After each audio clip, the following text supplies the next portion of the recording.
Hey, it's Dave Reichert. Today's quick video is on solar. I often get asked by buyers, what does it mean when I purchase a house that has an existing solar system on it? Invariably, the answer is it depends.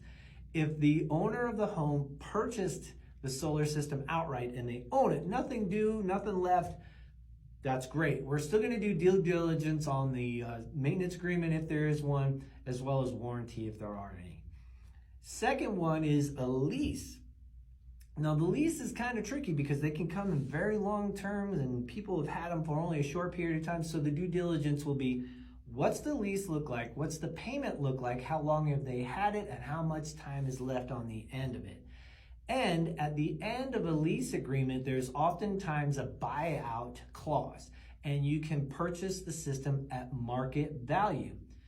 Some of these leases last 15 to 20 years, so market value, we have no idea, and neither do you as the buyer until you get to the end and someone assigns a value to it.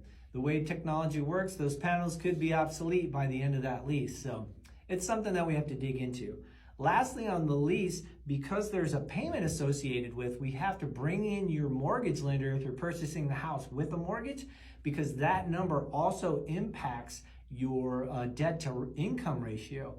And in some cases, if you're kind of tight, it could cause you not to qualify to buy that home. Again, just have to be super smart, ask questions up front, and get educated.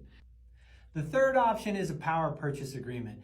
This one differs because you're not buying the system and you're not leasing the system. You've just agreed to purchase power at a certain rate per kilowatt hour from the solar company.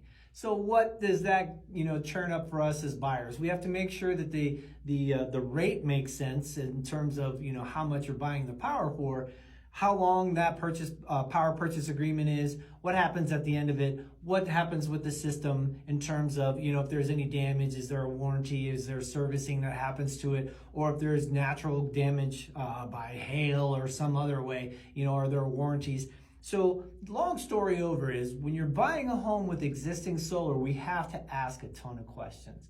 I've got it all dialed in, so when you're buying a home with me, I've got you covered. But if you're doing this on your own, you have to be super detective-like and read every page of every agreement that's on there, even if it's purchased outright, okay? So Dave Reichert with the Raffaele Group at eXp Realty. I'm here for you if you have any questions whatsoever. My contact information is below. We'll see you on the next video.